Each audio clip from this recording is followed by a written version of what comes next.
बुरा है जो हुआ है। अवामी एक्शन कमेटी हो या इत्तेहादुल मुस्लिमीन हो, ये अच्छी बात नहीं है। आप सब लोग जानते हैं जो मीरवाइज उमर फारूक साहब हैं, वो खुद विक्टिम हैं। उनके वालिद शहीद मौलवी फारूक साहब, उन्होंने ये पार्टी बनाई हुई है और उन्होंने शहादत भी दी है। और इसी तरह जो मसरूर अंसारी साहब हैं, ये सारी एक सोशो पॉलिटिकल ऑर्गेनाइजेशंस हैं। तो मुझे एक चीज समझ नहीं आती कि एक तरफ से गवर्नमेंट ऑफ इंडिया ये समझती है उमर फारूक साहब की नज़ाकत को, और जिसकी वजह से उन्होंने उनको Z+ कैटेगरी की सिक्योरिटी दी है एक तरफ से, दूसरी तरफ से उनकी पार्टी को बैन करती है।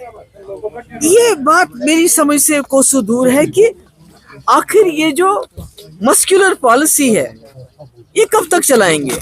या तो ऐसा है कि ये मौलवी उमर फारूक साहब हो या जो ये दूसरी जमात है इत्तेहादुल मुस्लिमीन अंसारी साहब हो, या तो गवर्नमेंट ऑफ इंडिया इनको ब्लैकमेल कर रही है किसी चीज के लिए कि आप ऐसा करो, आप ऐसा करो।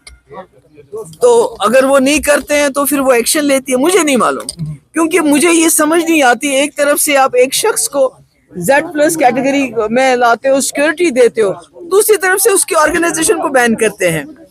तो मैं समझती हूँ, मेरा ये ख्याल है कि ये नहीं होना चाहिए। आपने बहुत मस्कुलर पॉलिसी इख्तियार की, अब कहीं ना कहीं लोगों को हीलिंग टच की जरूरत है, नरमी की जरूरत है। तो ऐसे में जब आप एक रिलीजियस हेड के खिलाफ इतना बड़ा एक्शन करते हैं तो कहीं ना कहीं कश्मीर के दिल और ज्यादा आप तकलीफ पहुंचाते हैं। लीडर ऑफ अपोजिशन ने आपको तनकीद का निशाना बनाया, कहा ये जमात इन्हीं की गमख्याल जमातों की पैदावार है, इसीलिए ज्यादा तकलीफ हो रही है।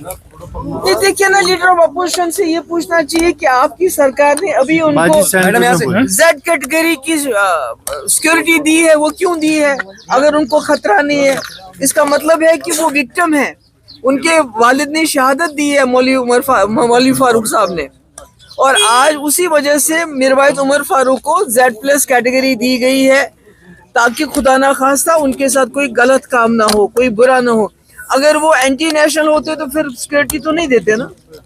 मैम इमोशनल हुई आप, क्या वजह है कि आप इमोशनल हुए? आपको नहीं, देखिए, नहीं इमोशनल की बात नहीं है। मैं समझती हूँ कि जो इस वक्त जम्मू कश्मीर में हो रहा है, मतलब कि आप एक रहनुमा जिसके वालिद ने कुर्बानी दी, इतनी बड़ी कुर्बानी दी है, आप उसकी पार्टी को बैन करते हो, किस वजह से? और अफसोस तो ये है कि जो यहाँ चुनी हुई सरकार आई, जिससे लोगों को उम्मीद थी कि कहीं ना कहीं हमारा बचाव होगा, तो उसका तो उल्टा हो रहा है। अगर इससे पहले बीजेपी ने जमात इस्लामी को बैन किया, हमको तो सोचे थे गवर्नर रूल है, क्या करेंगे, आवाज उठा सकते हैं। मगर आज अवामी राज के होते हुए इतनी ज्यादती हो रही है और जो रूलिंग पार्टी है वो हाथ पे हाथ धरे बैठी हुई है, कुछ भी नहीं कह रही है, कुछ भी नहीं कर रही है। तो उससे मुझे लगता है कि और ज्यादा जो है ये मामला और ज्यादा संजीदा होता जा रहा है, और कहीं ना कहीं इस किस्म के एक्शन जो पहले हमें लगते थे एबनॉर्मल है, गलत है, आज कहीं ना कहीं जो रूलिंग पार्टी के खामोशी की वजह से, चुप्पी की वजह से लगता है ये तो नॉर्मल है, ये तो सब ठीक है।